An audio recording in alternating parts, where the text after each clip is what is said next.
fort për arsye se këtë që përmeni zotin Visoka ka ma për qef.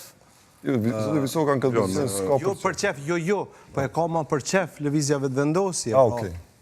Jo në shkurtesën, mendova, se ta shka ka ma për qef, e qka jo ata i kanë deklaru publikisht, mirë po unë e kam thënë në kuptimin gjithmonë, e kam nënvizu se unë nuk jam pro asaj qeverisë që do të mvarë nga pakicat etnike, një qeverie jo stabile. Në momentin që Zoti Kurti ka quar ftesë publike LDK-s dhe ajo është përgjigjur me atë se mund të kemi një qeveri tranzitore që do të ishim të gjithë së bashku në qeverisja, atëherë vlera vetme, adresa vetme që ka mujt me prodhu një qeveri stabile saj përket numrave për 4 vjeçar është partia e dytë PDK. Ky është interpretimi që e thoni zakonisht, i foton e dua kështu. Po, për mua kjo foto është më shumë se sa ajo ftesa publike që është bërë LDK-s.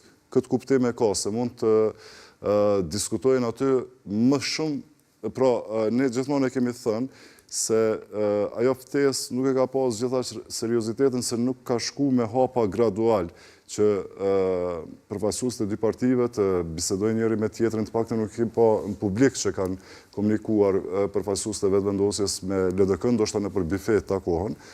Mirë po, nuk ka qenë ajo klima e krijuar publike që LDK-ja t'jep sinjale se dëshiron të bashkëqeverisë me vetëvendosjen.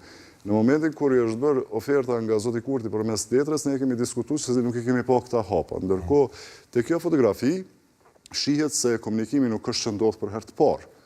Do të thotë nuk është qëndodhë në një aktivitet sportiv, për herë të parë, e tha dhe zonja Feza, që ka pas aktivitetet të ndryshme, ku është dashur tjetë edhe nivelli qendror dhe lokal, pra shihet që kanë një komunikim.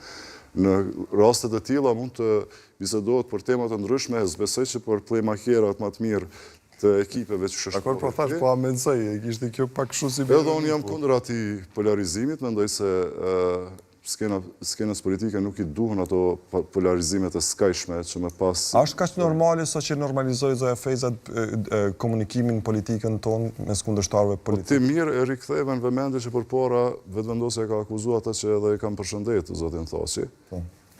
Kjo s'do duhej në këto kohë të jetë e pranishme, shkaku se tek e fundi secili në mënyrën e vet mendon ta qeverisë këtë vend.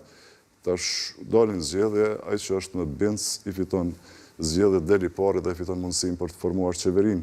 Po unë mendoj se kur e bëjnë këtë dallimin, PDK-ja nuk mundet, LDK-ja është sipas interpretimit vetëvendosjes e keqe më vogël, nuk është që unë pajtona në këtë pikë. Aluk. Për fotografin. Normalisht. Gjithsesi